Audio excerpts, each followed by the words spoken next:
प्यारे बच्चों, बहुत बहुत स्वागत है सभी का। ये हमारा सेकंड लेक्चर है। पहले लेक्चर में मैंने कुछ बेसिक कॉन्सेप्ट्स आप लोगों को बताए थे।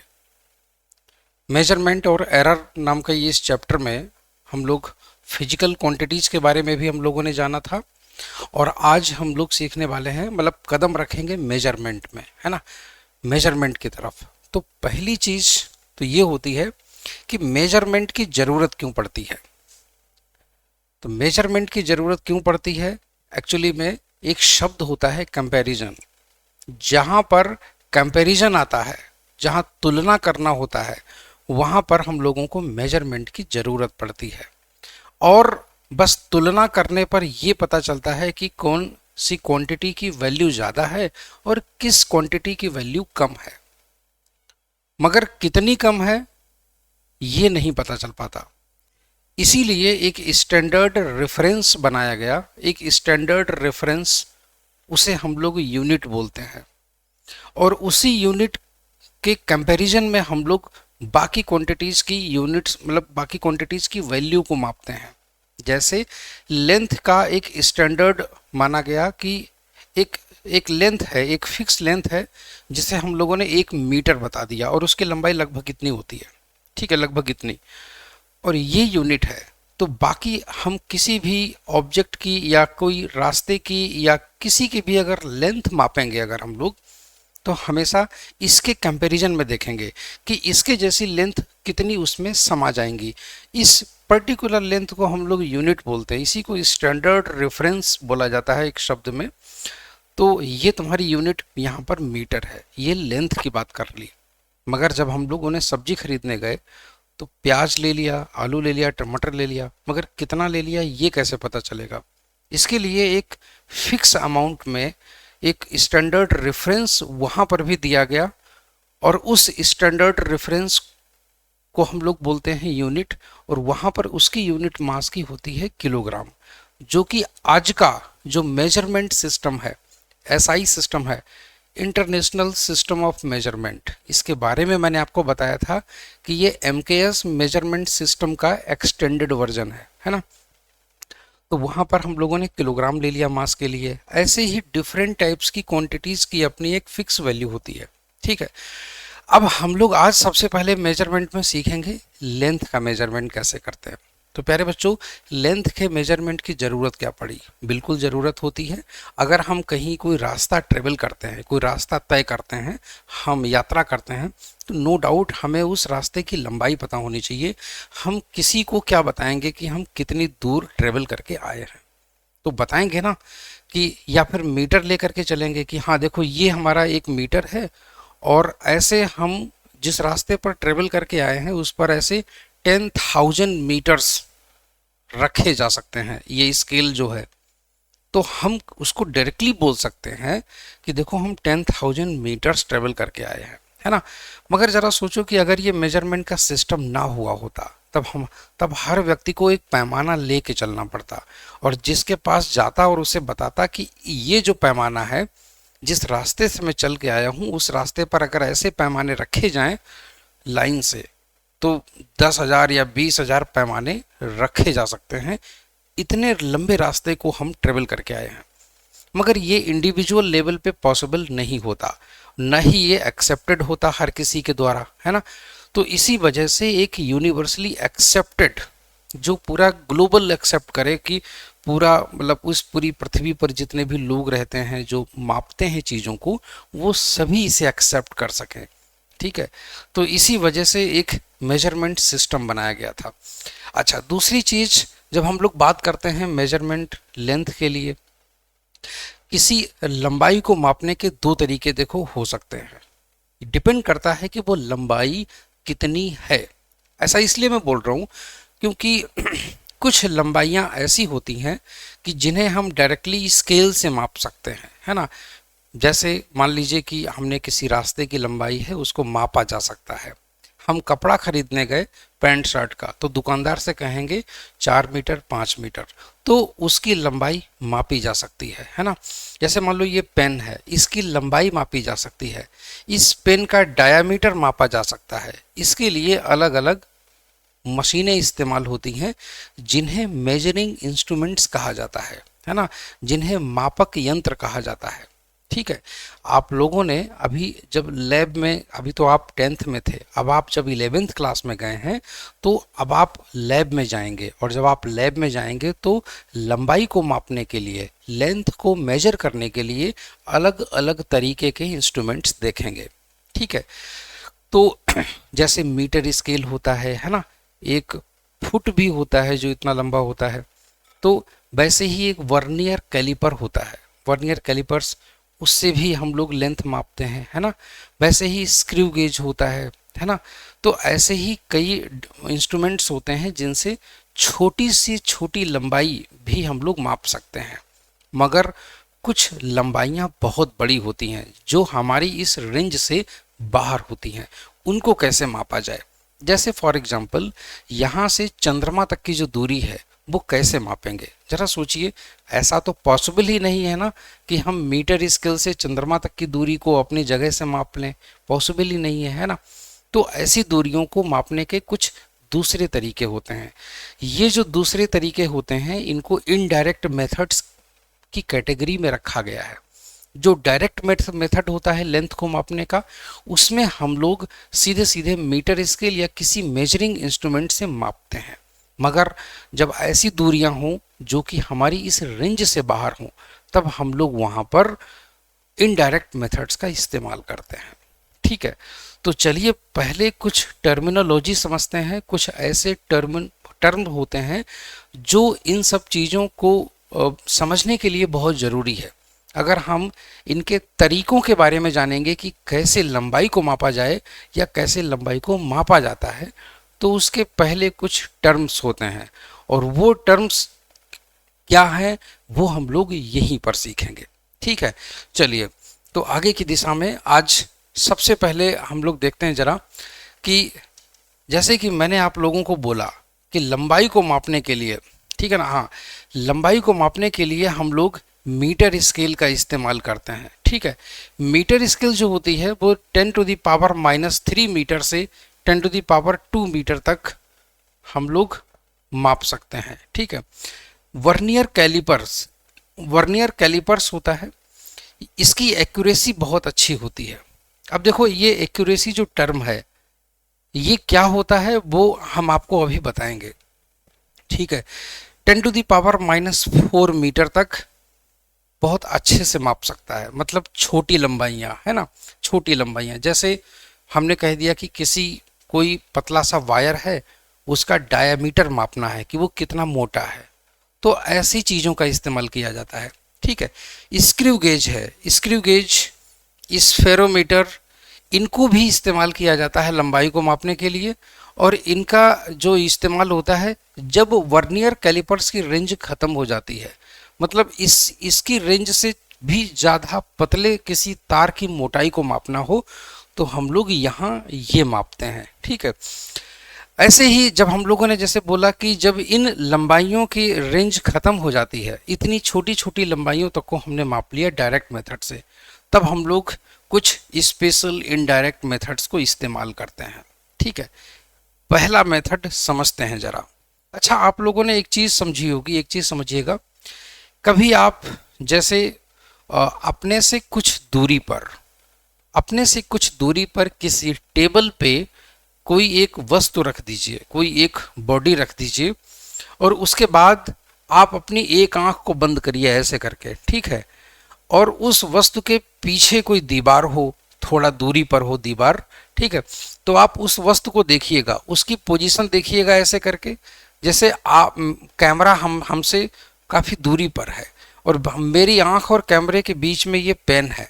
ठीक है, तो मैंने अभी जो मैं देख पा रहा हूँ, कैमरा और ये पेन दोनों एक दूसरे के ऊपर है, मतलब पेन जो है ना वो कैमरे के बीच में दिखाई दे रहा है मुझे, बिल्कुल एकदम सामने सामने। मगर जब हम दूसरी आंख खोलेंगे ना, दूसरी आंख बंद करेंगे, ये वाली आंख खोलते हैं, तो ये पेन जो है ये हमें लेफ्ट में खिसका हुआ दिखाई देता है। मतलब ये जो कॉन्सेप्ट है एक्चुअल में इसी को हम लोग पैरेलैक्स बोलते हैं। क्या बोलते हैं? Parallax, PARALLX। ठीक है ना। ये है पैरेलैक्स। ये भी एक मेथड होता है, ये भी एक मेथड होता है लेंथ को मापने का, दूरी को मापने का। ठीक है, तो पहली चीज कि इसका इस्तेमाल कैसे कहाँ किया जाता है।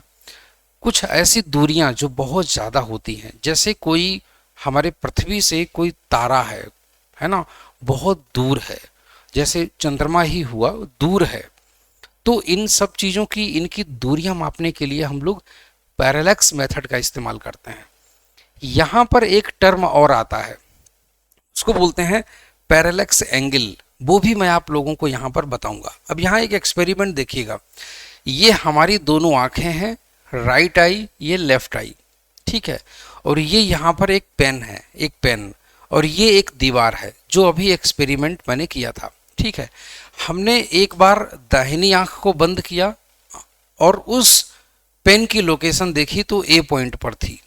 उसके बाद फिर मैंने बाईं आंख को बंद किया और दाहिनी आंख खोल दी, तो मैंने देखा पेन की लोकेशन बी पॉइंट पर हमको दिखाई दे रही है। तो ऐसी कंडीशंस में जो ए से लेकर के जो बी तक की जो दूरी होती है, ये वाली जो दूरी है, ये वाली, इसको हम लोग बोलते हैं पैरेलैक्स डिस्टेंस। ठीक है, ये तुम्हारी पैरेलैक्स डिस्टेंस होती है। इसी से हम पता लगाएंगे कि कितनी दूरी एक्चुअल में है। ठीक है, तो ये तुम्हारा एक एक्सपेरिमेंट होता है, और ये जो डिस्टेंस होती है इसी को पैरेलैक्स बोला जाता है। ठीक है, ये हॉरिजॉन्टल डिस्टेंस होती है। अच्छा, दूसरी चीज, चलिए, ये जो दो पॉइंट हैं तुम्हारे, ये जो दो पॉइंट होते हैं, इनको हम लोग बेसिस बोलते हैं, बेसिस, और इस डिस्टेंस को हम लोग स्मॉल बी से रिप्रेजेंट करते हैं। ठीक है, स्मॉल बी से। चलिए, कुल मिलाकर के हम लोग पैरेलैक्स बोल सकते हैं।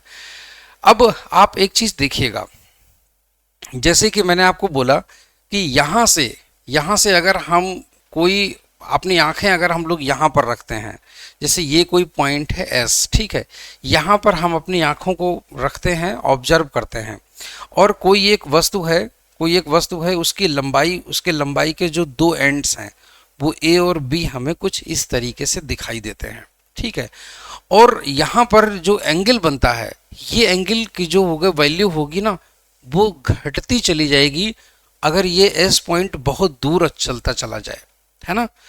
एक्चुअल में इसी को हम अपनी डेली लाइफ की लैंग्वेज में एंगल ऑफ व्यू भी कहते हैं। ठीक है, जैसे हवाई जहाज जब दूर होता है तो बहुत छोटा दिखता है, मगर जब नज़दीक होता है तो बहुत बड़ा दिखता है। ऐसा इसलिए क्योंकि जब नज़दीक होता है तो हमारी आंखों का जो एंगल ऑफ व्यू आंखों पर जो बनता है वो काफ़ी ज़्यादा बड़ा बनता है, जब दूर होता है तो एंगल ऑफ व्यू छोटा बनता है।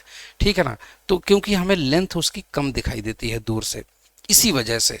तो मान लेते हैं कि ये वाला जो तुम्हारा एंगल है ये है तुम्हारा थीटा, और ये एक ऑब्जेक्ट है या कोई डिस्टेंस है, मान लेते हैं ये जो ए और बी दो पॉइंट्स के बीच की जो डिस्टेंस है, ठीक है, इस डिस्टेंस को हम लोगों ने बी माना हुआ है, और ए से लेकर के एस तक की जो डिस्टेंस है वो कैपिटल डी के बराबर है। बी और एस के बीच की जो डिस्टेंस है वो भी कैपिटल डी के बराबर है। ठीक है, एक्चुअल में हम लोग जब ये मान के चलते हैं एस पॉइंट बहुत दूर है, तो ये जो एंगल होता है ना, ये तुम्हारा 90 डिग्री के बिल्कुल नज़दीक होता है। ठीक है ना, मगर इनफाइनाइट पे पहुंच जाएगा तो ये पॉइंट, ये वाला एंगल तुम्हारा 90 डिग्री ही हो जाएगा, ये भी तुम्हारा फिर 90 डिग्री ही हो जाएगा। ठीक है, अच्छा, तो यहाँ पर एक्चुअल में जब हमने जैसे कि बोला, अगर ये वाली जो डिस्टेंस है ए एस के बीच की जो डिस्टेंस है डी, अगर इसकी वैल्यू बी के कंपैरिजन में काफ़ी ज़्यादा है, ठीक है ना, काफ़ी ज़्यादा है, तो ऐसे केस में ये वाला जो एंगल होता है तुम्हारा थीटा, तो यहाँ पर हम लोग इसको लिख सकते हैं इस तरीके से टेन थीटा। ठीक है ना, टेन थीटा, तो टेन थीटा बराबर अगर हम लोग लिखेंगे तो इसे हम लोग परपेंडिकुलर मान सकते हैं, क्योंकि जैसे मैंने बोला कि एस बहुत दूर है, इसी वजह से डी तुम्हारा बहुत ज़्यादा है, तो टेन थीटा विल बी, ये तुम्हारा परपेंडिकुलर का काम करेगा और ये तुम्हारा बेस का काम करेगा, तो हम लोग यहाँ पर लिखेंगे बी अपॉन कैपिटल डी। मगर जब थीटा की वैल्यू बहुत छोटी होती है तब ये जो थीटा का जो टेन होता है ना, टेन थीटा अप्रॉक्सीमेट इक्वल हो जाता है सिर्फ थीटा के। ऐसे केस में स्मॉल बी अपॉन डी लिखा जाता है, ये हम लोग अप्रॉक्सीमेशन में पढ़ते हैं। तो ये वही चीज़ लिखी हुई है यहाँ से, theta equals to B upon D, और यहीं से हम लोग डी बराबर निकाल लेते हैं b अपॉन थीटा। तो यहाँ से जो डिस्टेंस है ये तुम्हारी निकल गई। अब देखो d equal to B upon theta. अब ये चीज़ हमें पता चल गया। ये जो फॉर्मूला होता है, ये जो फॉर्मूला होता है, इस फॉर्मूले का इस्तेमाल हम लोग करेंगे पता कहाँ पर, जब हम किसी प्लेनेट या कोई भी दूसरे स्टार की डिस्टेंस कैलकुलेट करेंगे। ठीक है, तो डिस्टेंस कैलकुलेट करेंगे। हम पृथ्वी पर है, पृथ्वी से अगर चंद्रमा को देखेंगे तो चंद्रमा हमें काफ़ी दूर दिखाई देगा। कोई दूसरा तारा है तो भी हम उसे काफ़ी दूर देखेंगे।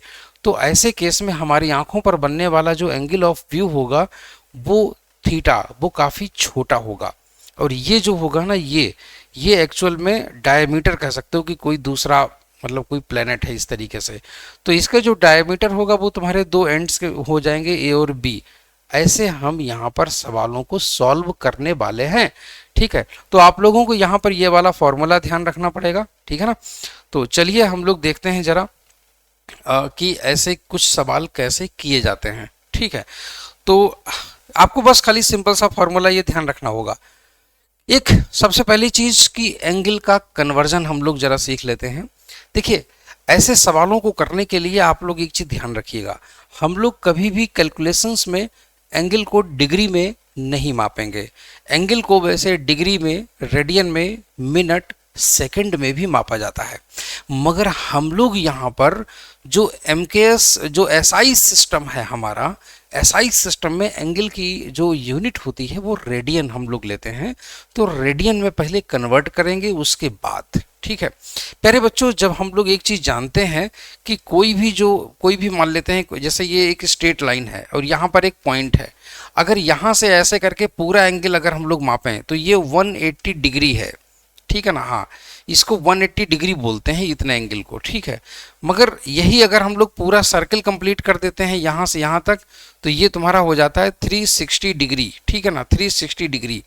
और 360 डिग्री जब ये पूरा सर्कल कंप्लीट हो जाता है तो पूरे सर्कल का जो एंगल बनता है उससे 2 पाई रेडियन के इक्वल होता है।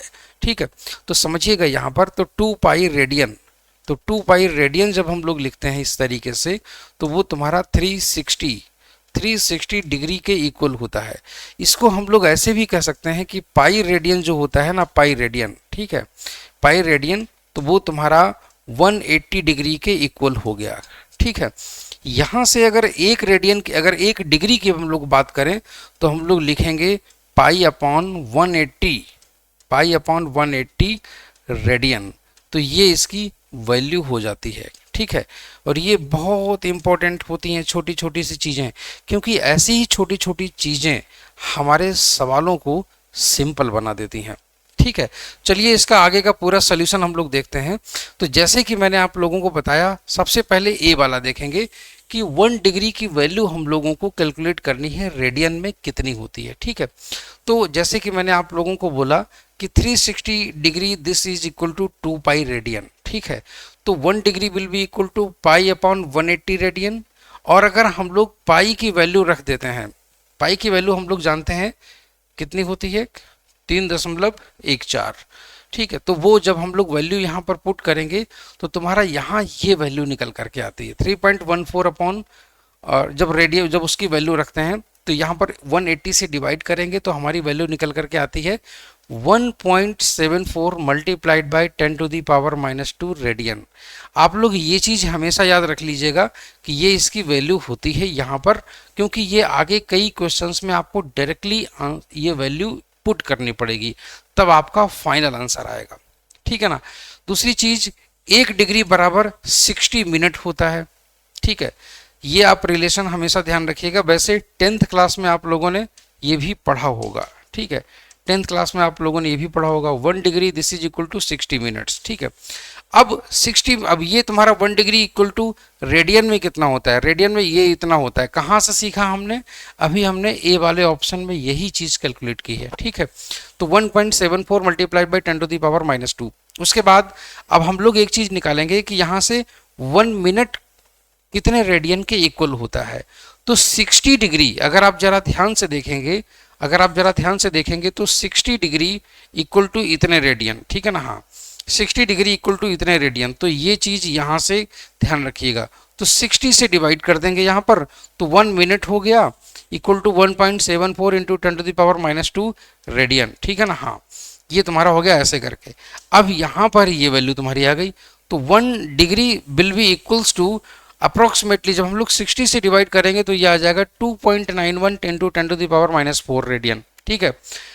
डिवाइड कैसे होगा, आप ऊपर नीचे 100 से मल्टीप्लाई कर दीजिए, ठीक है ना। तो आप बाद में इसको जो है मल्टीप्लाई कर सकते हैं, मतलब डिवाइड कर सकते हैं। 174 हो जाएगा और ये 10⁻⁻4 हो जाएगा यहाँ पर, क्योंकि नीचे आपने 100 कर दिया तो वो ऊपर जाएगा 10⁻⁻4 बना लेगा, ठीक है। इसको ऐसे भी कर सकते हैं, मतलब ऊपर नीचे 100 से मल्टीप्लाई कर दो तो कितना आ जाएगा, तो तुम्हारा ये हो जाएगा 174, क्योंकि 100 का मल्टीप्लाई जब 1.74 में होगा तो इतना हो जाएगा, इंटू 10⁻⁻2 है ना, अपॉन तुम्हारा कितना लिखा है 60 मल्टीप्लाइड बाय 100। तो 100 का मतलब कितना हो गया, 100 का मतलब हो गया 10⁻⁻2, सॉरी 10⁻²। जब ये ऊपर जाएगा तो क्या हो जाएगा, ऊपर ये हो जाएगा इतना, तो ये तुम्हारा हो जाएगा 174 पॉइंट अपॉन 60 मल्टीप्लाइड बाय 10⁻⁻4, ठीक। तो 174 अपॉन 60, तो जब ये डिवाइड करोगे तो ये 2.91 आएगा और 10⁻⁻4 हो जाएगा। तो आप लोगों को एक चीज़ समझ में आ जानी चाहिए कि जो 1 मिनट होगा वो तुम्हारा इतने रेडियन के इक्वल हो जाएगा, ठीक है ना। चलिए उसके बाद में हम लोग आगे की तरफ आते हैं तुम्हारा, ठीक है। 1 सेकेंड, तो 1 सेकेंड इक्वल्स टू हम लोग निकाल सकते हैं, है ना। 1 मिनट के बराबर कितना होता है, 1 मिनट बराबर होता है 60 सेकेंड्स, और 1 मिनट की वैल्यू हम लोगों ने इतने रेडियन निकाली हुई है 2.91 इंटू 10⁻⁻4 रेडियन। तो यहाँ से 1 सेकेंड मतलब कितना, 60 से फिर डिवाइड कर दो, आंसर आ गया तुम्हारा 4.85 इंटू 10⁻⁻6 रेडियन। ये वैल्यू जैसी हैं ये तुम्हें याद कर लेनी चाहिए, क्योंकि ये आगे क्वेश्चंस में डायरेक्टली काम आने वाली हैं, ठीक है ना। चलिए तो आगे की तरफ हम लोग चलते हैं, जरा ध्यान से देखिएगा। अब ये क्वेश्चन एक देखिएगा, ये पैरेलैक्स का क्वेश्चन है, एनसीईआरटी का क्वेश्चन है, ठीक है। A man wishes to estimate the distance of a nearby tower from him. He stands at a point A. अब देखो जरा ये डायग्राम जो यहाँ पर पहले पूरा पढ़ लो। Eight point A in front of the tower C, okay, and spots a very distant object O. एक बहुत दूर कोई ऑब्जेक्ट रखा हुआ है O, उसे देखता है जो AC की लाइन में है। He then walks perpendicular to AC up to B, a distance of 100 meter, and looks at O and C again since O is very distant. The direction BO is practically the same as AO, but he finds the line of sight of C shifted from the original line of sight by an angle theta. Theta is equal to 40 degree. तो कह रहा है estimate the distance of the tower C from the original position A. अब इसका diagram अगर बन जाएगा तो ये क्वेश्चन ही सॉल्व हो जाएगा, ठीक है। मान लो कि मेरे आंखों के ठीक सामने एक कोई टावर है, कोई बिल्डिंग खड़ी हुई है, मैं, है ना, कोई बिल्डिंग खड़ी हुई है, मैं उससे कुछ दूरी पर हूँ, ठीक है। और उस बिल्डिंग के पीछे बहुत दूर एक पॉइंट है जो ओ है, ओ, ठीक है। अब मैं क्या करूँगा, ये जो मेरी डिस्टेंस है जो टावर से और ये वाली जो रास्ता है जो सीधा सीधा, मैं इसके परपेंडिकुलर ऐसे करके इधर मूव करता हूँ ऐसे।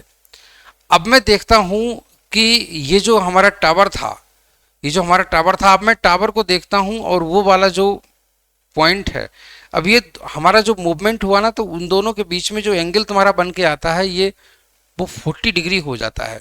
अब इसी चीज़ को डायग्राम में कैसे बनाएंगे, अब देखो ये तुम्हारा सी पॉइंट पर टावर है, टावर तुम्हारा जो है ना वो बोर्ड के बाहर आ रहा है, सी पॉइंट पर बिल्कुल पेन के तरीके से बाहर आ रहा है, और एक आदमी तुम्हारा यहाँ पर खड़ा हुआ है, ये है ए पॉइंट, ठीक है, ये है ए पॉइंट। ये सी पॉइंट पर एक टावर है, टावर मतलब ऊंची बिल्डिंग बिल्कुल जो बाहर आ रहा है बोर्ड के, और ये पॉइंट ए पर आदमी खड़ा हुआ है। तो अगर ए और सी को जोड़ दो तो टावर का जो फुट है, टावर की जो जड़ है, वो सी पॉइंट और ए पॉइंट दोनों को जोड़ दिया गया। अब इससे ये परपेंडिकुलर चलता है ऐसे करके 100 मीटर, तो ये देखता है कि यहाँ पर जो एंगल बनाता है ये, वो तुम्हारा बनाता है कितना, 40 डिग्री, ठीक है। अब एक्चुअल में जो ऑब्जेक्ट है ओ जो पॉइंट था ना वो बहुत दूर है, बहुत दूर है, इनफाइनाइट डिस्टेंस पर है, वेरी फार बोल दिया ना उसने। तो जो ए से वो भी बिल्कुल यहाँ पर, अगर हम लोग बोल दें कि ये यहाँ पर, ये वाला पॉइंट यहाँ पर है, अगर वो बी से देखेगा तो वो इसको बी से भी सीधा ही दिखाई देगा, क्योंकि ये बहुत दूर होगा। ठीक है, ऐसे केस में बिल्कुल सीधी रेखा ये भी बनेगी तुम्हारी और सीधी रेखा तुम्हारी ये भी बनेगी। तो अगर हम लोग इसको सिंपल ज्योमेट्री से अगर हम लोग देख लें तो ये वाला जो एंगल तुम्हारा जो 40 डिग्री दिया हुआ है, तो ये वाला एंगल भी तुम्हारा 40 डिग्री ही बनता है। ठीक है, और ऐसे केस में हम लोग सिंपल टिग्नोमेट्री इस्तेमाल करेंगे और हमारा क्वेश्चन फटाक से खत्म हो जाएगा। ठीक है, देखिएगा, तो ऐसे केस में ये जो तुम्हारा टावर था और ये जो आदमी है ये 100 मीटर ऐसे चलता है, तो यहाँ पर तुम्हारा 40 डिग्री का एंगल बनता है। तो हम लोग यहाँ पर लिख देंगे theta is equal to 40 degree, और उसके बाद में हम लोग टेन थीटा वाला फार्मूला लगा देंगे। ये जो तुम्हारा राइट एंगल ट्रायंगल जो तुम्हारा बना है, tan theta will be equal to L, ये तुम्हारा हो जाएगा परपेंडिकुलर, है ना, और ये हो जाएगा तुम्हारा बेस। ठीक है, tan theta will be equal to 100 upon this, तो tan theta will be equal to A B upon A C. ठीक है, ए बी अपॉन ए सी, तो ये हो गया तुम्हारा। तो ए सी की लेंथ हम लोगों को कैलकुलेट करनी है ए सी की, तो A C will be equal to A B upon tan theta. ठीक है, तो ये तुम्हारा हो जाएगा 100 मीटर अपॉन 1040, 100 मीटर अपॉन 1040। ठीक है, तो A C will be equal to इतना, और ये तुम्हारा हो जाएगा 119 मीटर। ठीक है, 119 मीटर, ये 119 मीटर डिस्टेंस निकल आती है। ठीक है ना, ये वाली तो 119 मीटर की डिस्टेंस निकल आती है। इस तरीके से क्वेश्चंस करते हैं। क्वेश्चन को एक बार फिर से पढ़ के समझ के सॉल्व करने की कोशिश करिएगा। ठीक है, चलिए, तो अगला क्वेश्चन जरा देखिएगा। Moon is observe from two diametrically opposite points A and B on earth. ठीक है, चलिए मान लेते हैं ये तुम्हारी अर्थ है, ये तुम्हारा एक पॉइंट ए है और ये तुम्हारा दूसरा पॉइंट है बी, और डायमेट्रिकली अपोजिट है। तो इसका मतलब अर्थ की जो तुम्हारा मतलब डायमीटर रहेगा वो तुम्हारा स्मॉल डी रहेगा, और यहाँ पर तुम्हारा मून है, यह तुम्हारा मून है। ठीक है, और इस तरीके से यहाँ से ऑब्जर्व किया जाता है ऐसे करके मून को, ये तुम्हारा मून है। ठीक है, तो तुमसे कह रहा है कि angle theta subtended at the moon. ठीक है, ये तुम्हारा एंगल थीटा है। ठीक है, हाँ, और ये तुम्हारा कितना आता है 1 डिग्री 54 मिनट। ठीक है, तो theta is equal to 1 degree 55 मतलब 54 मिनट। ठीक है, given the diameter of the earth to be इतना मीटर, ये स्मॉल डी दिया गया है, ये तुम्हारा कैपिटल डी है। ठीक है, और तुम्हारा स्मॉल डी तुम्हारा दे रखा है 1.276 multiplied by 10 to the power 7 metre. ठीक है, ये हो गया तुम्हारा। तो कैपिटल डी बराबर तुम्हारा क्या है, कैपिटल डी। ऐसे केस में हम लोग एक चीज जानते हैं, थीटा इज इक्वल टू, अभी हमने बताया था तुम्हारा small D upon capital D. तो ऐसे केस में तुमसे पूछ क्या रहा है, compute the distance from the moon, इसका मतलब कैपिटल डी पूछ रहा है। तो डी इज इक्वल टू कितना हो जाएगा, डी अपॉन थीटा। मगर एक चीज ध्यान रखने वाली है, यहाँ पर थीटा को पहले रेडियन में कन्वर्ट करना पड़ेगा। तो ये तुम्हारा जो होगा ना, 1 डिग्री बराबर होता है 60 मिनट। ठीक है ना, तो 60 मिनट हो गए प्लस 54 मिनट तुम्हारा ये हो गए। ठीक है ना, 54, तो ये हो गया तुम्हारा 114, है ना, 114 मिनट। और 1 मिनट को रेडियन में कन्वर्ट करा था अभी हम लोगों ने, तो हमारे पास में थीटा की वैल्यू रेडियन में आ जाएगी और उसके बाद आंसर आ जाएगा। कैसे करते हैं, ऐसे करते हैं। ठीक है ना, तो थीटा की वैल्यू हमने जैसे कि बताई आपको 114 मिनट हो गई। ठीक है, और 1 मिनट की जो वैल्यू है वो तुम्हारी 2.91 इंटू 10⁻⁻⁴ रेडियन हो गई। इस तरीके से थीटा की वैल्यू हमारे रेडियन में आ गई इस तरीके से, है ना। और यहाँ से वही वाला तुम्हारा एक सिंपल सा फार्मूला है, वो हम लोगों को लगाना है, capital D equal to small D upon theta, और हमारा आंसर यहाँ से निकल आता है। ठीक है, तो सिंपल सा फार्मूला है, ये तुम्हारा लंबी दूरियों को मापने का मेथड है, इसे पैरेलैक्स मेथड भी कहते हैं। ठीक है ना, और ये तुम्हारा जो है अर्थ थी जिसके 2 अपोजिट पॉइंट थे ए और बी। ठीक, चलिए तो आगे की तरफ हम लोग देखते हैं। ऐसे ही एक क्वेश्चन तुम्हारा है, सन का जो एंगुलर डायमीटर है वो इतना है। देखिए एंगुलर डायमीटर का मतलब ये हो गया कि सन को इतना मतलब इतना एंगल पे देखा जाता है। Distance D of the sun from the earth is इतना, ठीक है। What is the distance of the sun, तो ये तुम्हारा सन है, ठीक है। और मान लेते हैं कि यहाँ से यहाँ तक ये तुम्हारी अर्थ है, ये तुम्हारी अर्थ है, ठीक है। और ये है सन। तो एंगुलर डायमीटर का मतलब ये हो गया तुम्हारा यहाँ पर थीटा। तो थीटा की जो वैल्यू है वो तुम्हारी दे रखी है कितनी, 1920 सेकेंड्स, ठीक है। डिस्टेंस डी दे रखी है तुम्हारी डी, तो जो डी दे रखी है वो तुम्हारी क्या है, तो डी है 1.496 मल्टीप्लाइड बाई 10⁻11 मीटर, ठीक है ना। हाँ, ये हो गया तुम्हारा। तो पूछ रहा है कि स्मॉल डी की वैल्यू तुम्हारी क्या होगी, ठीक है। स्मॉल डी की वैल्यू क्या होगी, मतलब डायमीटर ऑफ सन पूछा है। बिल्कुल डिट्टो वैसा ही सवाल है ये जैसे कि अभी हम लोगों ने किया था।